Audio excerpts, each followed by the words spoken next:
Hello friends, हमारे YouTube channel में आप सभी का स्वागत है। इसमें हम लोग दिल्ली सल्तनत की प्रशासनिक व्यवस्था, सैन्य व्यवस्था आदि का अध्ययन कर चुके हैं और इसी श्रृंखला में आज हम लोग पढ़ेंगे दिल्ली सल्तनतकालीन अर्थव्यवस्था अर्थात भू राजस्व व्यवस्था या राजस्व व्यवस्था कैसी थी। चूँकि उस समय की जो वित्तीय व्यवस्था थी, जो अर्थव्यवस्था थी, वह पूरी तरह से कृषि पर ही निर्भर थी। कोई विशेष आय का साधन विशेष नहीं था। कृषकों द्वारा की गई कृषि से उनकी जो उत्पादन होते थे उन्हीं से आर्थिक आय संपन्न होती थी। तो इस प्रकार सल्तनतकालीन अर्थव्यवस्था या भू राजस्व व्यवस्था एक छोटा सा टॉपिक है। इसको हमने अलग से इसलिए समाहित किया चूँकि ये पूरी तरह से आपको क्लियर हो जाए। उस समय भूमि कैसी थी, कितने प्रकार की थी, कर कैसे थे, कितने प्रकार के कर थे, अर्थव्यवस्था की मजबूती कहाँ से होती थी। तो आइए शुरू करते हैं हम लोग। अर्थव्यवस्था जैसे कि हमने लिखा मूलतः कृषि पर आधारित। उस समय कोई बहुत बड़ी फैक्ट्रियाँ नहीं थी, बहुत बड़े उद्योग नहीं हुआ करते थे, बहुत बड़ी सर्विस नहीं हुआ करती थी। सिर्फ सेनाओं से संबंधित सर्विस तथा राजशाही राज दरबार से संबंधित ही पद हुआ करते थे। चूँकि अभी टेक्नोलॉजी इतना विकसित नहीं हो पाई थी, इसलिए कृषि ही अर्थव्यवस्था का मूल था। यानी कि भूमि पर खेतीबाड़ी करते थे लोग और उसी को बेच करके, उसी के विनिमय करके जो है अर्थव्यवस्था मजबूत की जाती थी। चाहे वह किसानों की अर्थव्यवस्था हो, आम आदमी की अर्थव्यवस्था हो, शासक की अर्थव्यवस्था हो, सुल्तान की अर्थव्यवस्था हो। तो कहा गया कि अर्थव्यवस्था मूलतः कृषि पर आधारित थी। अब कृषि को लेकर के ही जगह जगह इसके अनेक नियम, अनेक कानून बनाए गए। जैसे आगे चले कृषि से संबंधित एक सौंदर्य ऋण प्रदान किया था तुगलक वंशी सुल्तान मोहम्मद बिन तुगलक ने। जैसा कि इसके पहले एक क्वेश्चन पूछा जाता है कि दोआब के आर्थिक महत्व को सबसे पहले किसने समझा था, किसने उसको महत्व दिया था। तो दोआब के आर्थिक महत्व को समझने वाला प्रथम सुल्तान जो था वह इल्तुतमिश था और इल्तुतमिश ही कृषि व्यवस्था पर विशेष जोर देना प्रारंभ करता है, लेकिन वह इतना व्यवस्थित नहीं कर सका। आगे चल कर के इसके बाकी के जो सुल्तान हुए, खासतौर से अलाउद्दीन खिलजी, उसने भी कृषि व्यवस्था पर विशेष जोर दिया। लेकिन मुख्य रूप से कृषि विभाग में खेती बाड़ी से संबंधित जो नियम कानून बनाए जाने प्रारंभ हुए, जो ऋण देने के लिए परंपरा चली, वह तुगलक वंशी सुल्तान मोहम्मद बिन तुगलक के समय तथा फिरोज शाह तुगलक के समय। चूँकि तकावी ऋण एक प्रकार का ऋण हुआ करता था, एक प्रकार का कृषि ऋण हुआ करता था जो अकालग्रस्त कृषकों के लिए था। ये अगर अकाल पड़ जाता था, कृषकों की कृषि खराब हो जाती थी, अच्छी नहीं हो पाती थी, तो ऐसे समय में कृषकों को एक ऋण प्रदान करने की परंपरा चली थी जिसे ही कहा गया था तकावी ऋण। हालांकि मोहम्मद बिन तुगलक के समय एक और कृषि ऋण प्रदान किया जाता था खेती करने के लिए, कृषि यंत्रों को खरीदने के लिए, बैल खरीदने के लिए, बीज खरीदने के लिए तथा कृषि से संबंधित अन्य सामान को खरीदने के लिए ही मोहम्मद बिन तुगलक ने एक ऋण प्रदान किया था जिसे कहा गया था सौंदर्य ऋण, जिसे सौंदर्य ऋण कहा जाता था। लेकिन तकावी ऋण अकालग्रस्त कृषकों के लिए प्रदान किया जाता था। चूँकि इस पर हमने इसलिए जोर दिया चूँकि इस पर बार बार क्वेश्चन पूछा गया है कि तकावी ऋण क्या होता था, इसलिए इसको हमने डिफाइन किया, क्लियर किया तकावी ऋण अकालग्रस्त किसकों के लिए होता था। अब हम लोग देखते हैं, चूँकि कृषि ही अर्थव्यवस्था का मूल आधार था, तो कृषि कैसी थी। कृषि करने के लिए सबसे पहले देखा जाएगा कि भूमि कैसी थी, कितने प्रकार की भूमि हुआ करती थी, क्या सभी भूमि एक समान थी और उस पर सामान्य किसान ही कृषि करते थे। तो ऐसा नहीं था। भूमि के प्रकार, जैसा कि हेडिंग डाल कर लिखा है, भूमि 4-5 प्रकार की हुआ करती थी। मुख्य रूप से 4 प्रकार की हुआ करती थी, लेकिन अधिकांश किताबों में 5 प्रकार की भूमियों के नाम का वर्णन मिलता है, जैसा कि खालसा भूमि, इक्ता भूमि, अनुदान भूमि, सामंती भूमि तथा उस्री भूमि। यहाँ से क्वेश्चन इसलिए उठाया जाता है, पूछा जाता है बार बार कि खालसा भूमि क्या थी, इक्ता क्या था, अनुदान भूमि क्या थी, इनाम क्या था, वक्फ क्या था। तो ये भूमि से जुड़ी हुई ये सब दौलियाँ हैं। उस्री भूमि क्या थी, उस्र क्या था, उस्री भूमि क्या थी। तो ये भूमि से जुड़े हुए क्वेश्चंस उत्पन्न होते हैं। तो भूमि के प्रकार हैं ये। भूमि के प्रकारों में पहला प्रकार खालसा भूमि था। जैसा कि हमने लिखा है, केंद्रीय सुल्तान के नियंत्रण में यह भूमि होती। खालसा भूमि बहुत ही महत्वपूर्ण होती थी। यह भूमि सीधे सीधे केंद्रीय सरकार, केंद्रीय सुल्तान के नियंत्रण में होती थी और वह अपने कर्मचारियों के माध्यम से यहाँ के लगान को, यहाँ के भू राजस्व को वसूल करवाता था। इसे हमें याद रखना है कि केंद्रीय सुल्तान या केंद्र सरकार या शाही खजाने या शाही सुल्तान या सुल्तान के नियंत्रण में जो भूमि होती थी सीधे सीधे उसे ही खालसा भूमि कहा गया। दूसरे नंबर पर होती थी इक्ता भूमि। जैसा कि इक्ता शब्द को हम इल्तुतमिश पढ़ाते समय ही इसको डिफाइन कर चुके हैं, चूँकि इक्ता व्यवस्था इक्ता प्रथा को प्रारंभ करने का श्रेय इल्तुतमिश को जाता है, उसी ने इसको प्रारंभ किया था। इक्ता क्या होती थी?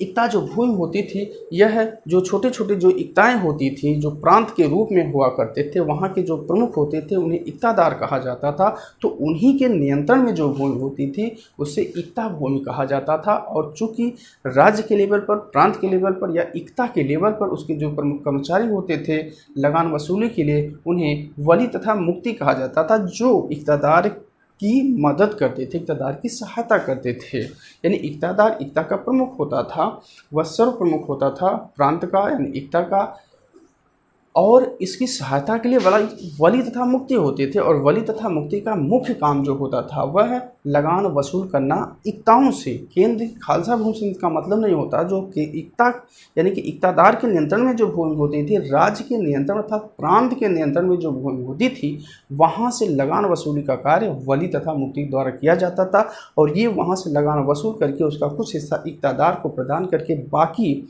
अधिक से अधिक मात्रा में राजस्व जो हो वह सुल्तान के खजाने में, शाही राजकोष में जमा करवाते थे। तो ये खालसा भूमि जो केंद्रीय नियंत्रण में सुल्तान के नियंत्रण में होती थी, लेकिन जो इक्ता भूमि होती थी वह इक्तादार के नियंत्रण में होती थी, राज्य की भूमि हुआ करती थी। अगली जो भूमि होती है अनुदान भूमि, इसे वक्फ तथा इनाम भूमि भी कहा जाता है। वक्फ तथा इनाम भूमि यानी कि अनुदान भूमि, यानी कि इसके शब्द से ही इसका अर्थ निकला अनुदान देना, यानी कि यह पुरस्कार के रूप में कुछ कर्मचारी, कुछ सेनापतियों को सुल्तान प्रसन्न होकर के उन्हें कुछ भूमि का हिस्सा प्रदान कर देते थे। इसी को अनुदान भूमि या इनाम या वक्फ भूमि भी कहा जाता था। और ये भूमि धर्माचार्यों को, संतों को भी प्रदान की जाती थी। जैसे कुछ संत होते थे, कुछ ज्ञानी, कुछ विचारक होते थे, कुछ महानुभाव होते थे, कुछ संत, कुछ धर्माचार्य होते थे, उन्हें भी उनके खर्च के चलाने के लिए एक भूमि का एक बड़ा हिस्सा उनके नियंत्रण में प्रदान कर दिया जाता था। और उस क्षेत्र से जो भी लगान वसूल होता था वह इन्हीं लोगों के आय के रूप में, इन लोगों के जो खर्चे होते थे उसको वहन करने के लिए ही इन्हें प्रदान कर दी जाती थी वह भूमि। यानी कि संतों को, धर्माचार्यों को, पुरस्कृत किए गए अधिकारियों, कर्मचारियों को जो भूमि प्रदान की जाती थी उसी को ही अनुदान भूमि कहा जाता था। चौथा जो भूमि है वह सामंती भूमि है। एक ऐसी भूमि, अब ये सामंती भूमि कहाँ से आ गई? यानी कि जब सुल्तान शासन करता था तो अपने पड़ोसी राज्यों पर विजय अभियान करके उन्हें अपने अधीन तो कर लेता था, लेकिन कुछ राजा, कुछ राज्य ऐसे होते थे जो अपने को स्वतंत्र रखते थे, सुल्तान की अधीनता तो स्वीकार कर लेते थे लेकिन अपना शासन अपने अनुसार चलाना चाहते थे। और इसके एवज में सुल्तान भी मान जाते थे, उनसे संधि कर लेते थे, उनसे एक समझौता कर लेते थे, कॉन्ट्रैक्ट कर लेते थे कि उन्हें ये राज्य जो अपने को स्वतंत्र रूप से शासन करना चाहते हैं वे उनकी अधीनता, सुल्तान की अधीनता स्वीकार कर रहे हैं, इसके एवज में वह उन्हें प्रति वर्ष कर भेजते रहेंगे। तो ऐसी भूमि को ही सामंती भूमि कहा गया। और ऐसे छोटे छोटे राजाओं को, शासकों को ही सामंत कहा जाता था। जैसा कि लिखा है स्वायत्त शासकों राजाओं, करद राजा, यानी कि जो छोटी छोटी क्षेत्रों के कुछ ऐसे क्षेत्र थे और उनके कुछ ऐसे राजा थे जो सुल्तान के प्रत्यक्ष नियंत्रण में नहीं आना चाहते थे। वे उन्हें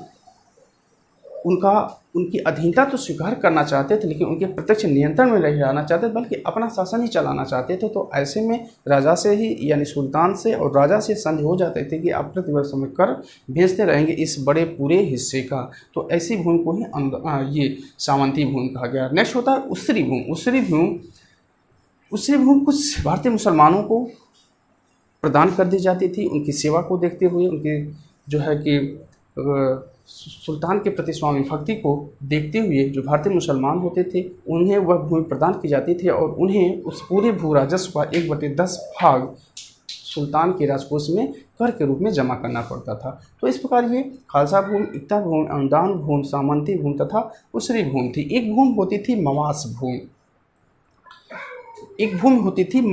ये क्वेश्चन यूपीएससी की परीक्षा में पूछा गया है। मवास भूमि यूपी SSC की परीक्षा में भी एक बार पूछा गया है कि मवास भूमि, इसलिए इसको हमने ढूंढ करके लाए हैं कि मवास भूमि क्या होती थी। तो मवास भूमि कोई अलग से भूमि नहीं होती थी, बल्कि यह खालसा और इक्ताओं की भूमि में ही होती थी। लेकिन कुछ किसान ऐसे होते थे खालसा और इक्ताओं की भूमि से ही ये मवास भूमि होती थी, जिसमें कुछ ऐसे किसान होते थे जो कर देने में भू राजस्व देने में बहुत लापरवाही करते थे। वो कर या भू राजस्व देना नहीं चाहते थे और ऐसी भूमि से शक्ति के बल पर ही उस किसान से, उस भूमि के मालिक से, उस कृषक से जो उस पर खेती कर रहा था, उसे शक्ति के बल पर के यानी कि ज़बरदस्ती कर्मचारियों के द्वारा भेज करके उसे लगान वसूल किया जाता था। ऐसी भूमि को ही मवास भूमि कहा जाता था। कहा गया कृषि का स्वामित्व किसके पास था। तो कृषि का जो स्वामित्व था वह कुछ खास वर्ग के पास ही होता था। सभी कृषकों के नाम भूमि नहीं होती थी, बल्कि संपूर्ण भूमि किसके पास होती है, यानी कि एक ओवरऑल देखा जाए तो कृषि का स्वामित्व किसके पास था। तो कृषि का जो स्वामित्व होता था ग्राम प्रशासन के लेवल पर जो वहाँ के कर्मचारी होते थे, खासतौर से खुद मुकद्दम चौधरी जो होते थे, इनके नियंत्रण में होती थी और इसमें खुद प्रमुख होते थे। मुकद्दम और चौधरी जो होते थे यह गांव के प्रमुख होते थे, मुखिया होते थे। लेकिन भू राजस्व तथा लगान से संबंधित और कृषि पर स्वामित्व का जिम्मेदारी जो होती थी वह खुद के नियंत्रण में होती थी, खुद उसका प्रमुख हुआ करता था। एक और शब्द मिलता है बलाहार। बलाहार क्या होते थे, ये क्वेश्चन भी कई बार पूछा गया। तो बलाहार जो होते थे दिल्ली सल्तनत में, वह छोटे किसान होते थे जो छोटी कृषि करते थे, जिनके पास छोटे जोत हुआ करते थे, छोटे छोटे कम खेत हुआ करते थे, उन्हीं को ही बलाहार कहा जाता है। यानी कि बलाहार अत्यंत ही छोटी भूमि के मालिक, अत्यंत ही छोटे किसान हुआ करते थे। अब हम लोग देखेंगे राजस्व। ये तो भूमि के प्रकार थी और यहाँ राजस्व कैसे था। राजस्व यानी कि कर कौन कौन से थे। खेती से तो कर आता ही था, लेकिन उसके अतिरिक्त और भी कुछ कर हुआ करते थे। हालांकि उद्योग और व्यापार भी उस समय, उद्योग तो नहीं था लेकिन व्यापार भी कुछ छोटे छोटे राज्यों से हुआ करता था, विदेशों से हुआ करता था। लेकिन कहीं न कहीं अपने साम्राज्य के अंदर ही कुछ कर प्रचलित थे, इन्हें ही राजस्व या कर के रूप में जाना जाता था, जिसमें मुख्य रूप से थे जजिया, जकात, खुम्स, खराज और उश्र। 5 प्रकार के कर संपूर्ण दिल्ली सल्तनत में प्राप्त किए जाते थे। यानी कि इन्हीं 5 नामों को हमें याद रखना है, जजिया, जकात, खुम्स, खराज और उश्र, यानी कि कुल 5 प्रकार के कर थे। अब इन्हीं 5 प्रकार के करों को हम देखते हैं कि कौन कौन से थे। जजिया जो सबसे चर्चित क्वेश्चन है, सबसे चर्चित कर था, ये बार बार परीक्षाओं में पूछा गया। जजिया क्या था, तो जजिया गैर मुस्लिमों से लिया जाने वाला एक कर था जो 10, 20 और 40 टका के रूप में प्राप्त किया जाता था। तो जजिया कैसा कर था, जो गैर मुस्लिमों से लिया जाता था। यानी अगर आप इस्लाम धर्म को ग्रहण नहीं किए हुए हैं, इस्लाम धर्म के मानने वाले नहीं हैं, तो आपको एक प्रकार का कर देना पड़ता था जिसे जजिया कर कहा जाता था। और यह उनकी आर्थिक स्थिति के अनुसार, अगर आप काफ़ी गरीब हैं, निम्न वर्ग के हैं, तो आपको 10 टका, और अगर आप मध्य वर्ग में हैं तो 20 टका, और अगर संपन्न वर्ग से आप जुड़े हुए हैं तो आपको 40 टका कर प्रदान करना पड़ता था सुल्तान को शाही राजकोष में, और इसे ही जजिया कर कहा जाता था। और इस कर से कुछ लोग वरी थे, कुछ लोगों को नहीं देना पड़ता था, जिसमें महिलाएं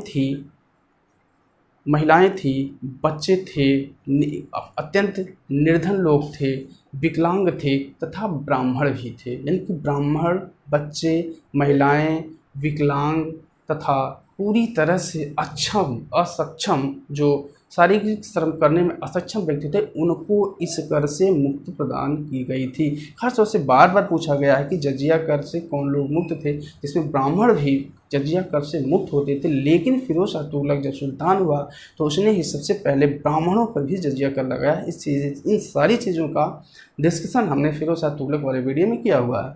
जो दूसरा कर हुआ करता था उसमें जकात था। जकात था ये धनी मुसलमानों से, यानी कि जो मुस्लिम वर्ग से लोग थे, इस्लाम धर्म के मानने वाले लोग थे, उसमें काफ़ी जो संपन्न परिवारों से लोग हुआ करते थे, उन्हें इस कर को देना पड़ता था, जकात को। और यह उनकी आय का 1/40 अर्थात 2.5%, 1/40 यानी 40वां हिस्सा या 2.5% हिस्सा अपनी आय का सुल्तान को शाही राजकोष में जमा करना पड़ता था, और इसी ही क्या कहा जाता था, जकात कर कहा जाता था। तीसरा जो कर हुआ करता था खराज। खराज ये गैर मुस्लिमों से लिया जाता था, और जो गैर मुस्लिम थे, यानी कि एक तरह से ये कृषि कर से जुड़ा हुआ था खराज, और यह भूमि कर था। जैसा कि हमने लिखा है, यह गैर मुस्लिमों से लिया जाता था, लेकिन यह भूमि कर हुआ करता था, और यह 1/3 से 1/2 भाग तक प्रचलित था। 1/3 ज़्यादातर सुल्तानों ने 1/3 खालसा खराज लिया था, और अलाउद्दीन खिलजी ऐसा सुल्तान हुआ जो 1/2 यानी कि आधा हिस्सा उत्पादन जो हुआ, जो प्रोडक्शन हुआ था पूरा, जिसका आधा यानी कि 50% या 1/2 भाग खराज के रूप में उसने लिया था। जो चौथा कर होता था वो खुम्स होता था। खुम्स क्या था? ये लूट का धन, यानी कि सेना जब अभियान करती थी तो उस समय जिस भी राज्य पर वो अटैक करते, किसी सुल्तान किसी और दूसरे राजा के किले पर आक्रमण करते थे, तो वहाँ से काफ़ी धन संपदा प्राप्त होती थी और वहाँ से लूटे गए धन को ही खुम्स कहा जाता था, यह लूट का धन होता था। और इसकी 2 कैटेगरी होती थी, जैसा कि हमने लिखा है 1/5 होगा 4/5। अधिकांश सुल्तानों ने 4/5 भाग 4/5 हिस्सा सैनिकों में वितरित कर दिया था, लेकिन अलाउद्दीन खिलजी सुल्तान जब हुआ तो उसने 4/5 हिस्सा शाही खजाने में लिया और 1/5 हिस्सा सैनिकों में वितरित कर दिया था। तो यह लूट का धन होता था, यानी कि 1/5 शाही खजाने में जमा होता था और 4/5 उन्हीं सैनिकों में वितरित कर दिया जाता था। लेकिन अलाउद्दीन खिलजी ने इसकी उलट किया था, उसने 4/5 भाग शाही खजाने में जमा करवाया और 1/5 सैनिकों में वितरित कर दिया था। तो अगला जो कर हुआ था वह उस्र था, मुसलमानों से यह भूमि कर था। जैसे खराज जो था ये गैर मुस्लिमों से भूमि कर हुआ करता था, उसी तरह उस्र जो था यह मुसलमानों से लिया जाने वाला भूमि कर होता था और इसकी भी दर कहीं न कहीं 1/3 से 1/2 भाग हुआ करती थी। तो इस प्रकार ये मुख्य रूप से 5 प्रकार के कर थे: जजिया, ज़कात, खराज, खुम्स और उस्र। जजिया, ज़कात, खुम्स, खराज और उस्र, ये 5 प्रकार के भू राजस्व यानी कि कर हुआ करते थे।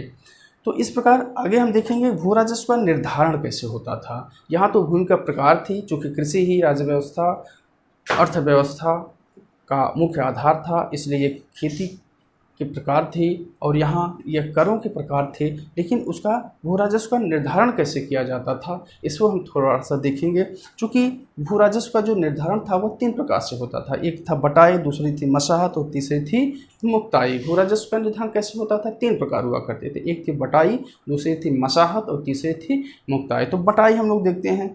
बटाई में कई शब्द चर्चित हुआ करते थे, जिन्हें हासिल कहा जाता था, किस्मत गल्ला कहा जाता था तथा गल्ला बक्सी भी कहा जाता था। यानी कि हासिल कहा जाता था जो प्राप्त होना है, और किस्मत एक गल्ला तथा गल्ला बक्सी कहा जाता था। और ये बटाई 3 प्रकार की हुआ करती थी: खेत बटाई, लंक बटाई और रास बटाई। बटाई का मतलब होता था जो कृषि उत्पादन हुआ है, जो हमें प्रोडक्शन हुआ है खेती से, उत्पादन जो फसल हुई है वह 3 प्रकार से उसका बंटवारा होता था।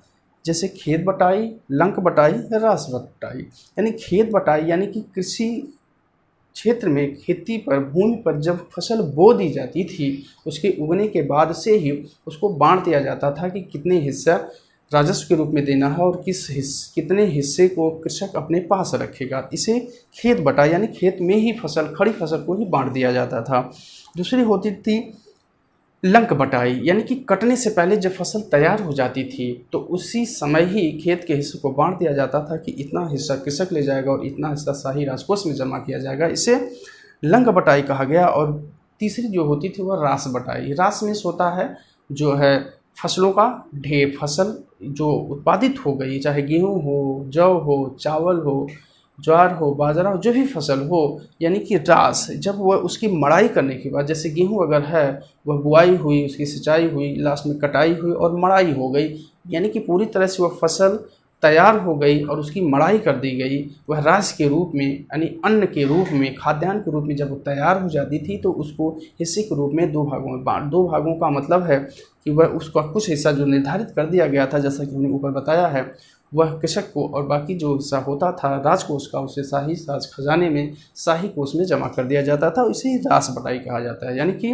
पूरी तरह से अन्न को मड़ाई करने के उपरांत जो उत्पन्न होता था खाद्यान्न, उसकी बटाई को रास बटाई कहा जाता था। आगे हम देखेंगे मशाहत। मशाहत क्या थी? एक तो जो जैसी भी कृषि है, जैसी भी भूमि है, उससे बुआई के बाद 3 रूपों में इसकी बटाई कर दी जाती थी।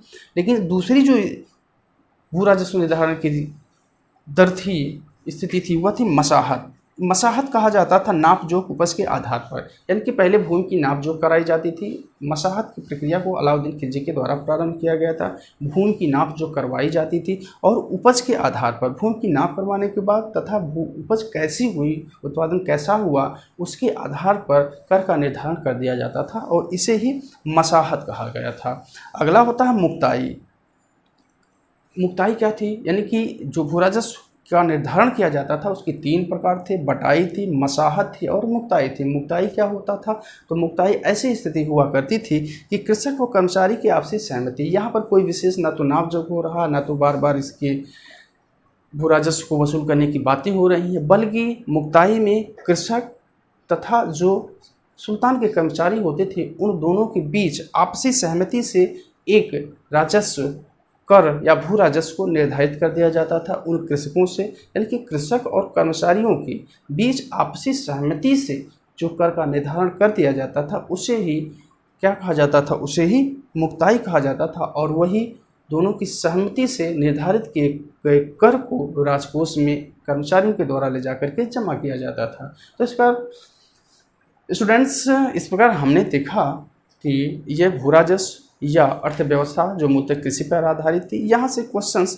बहुत उठाए जाते हैं, इसलिए इसको हमने काफ़ी यहाँ इसको डिफाइन किया, पूरी तरह से क्लियर किया। जो भूमि के प्रकार थे और जो यहाँ भू राजस्व यानी कर के प्रकार हुआ करते थे और भू राजस्व का निर्धारण कैसे किया जाता था, ये इन 2-4 चीज़ों पर हमने यहाँ पर डिफाइन किया।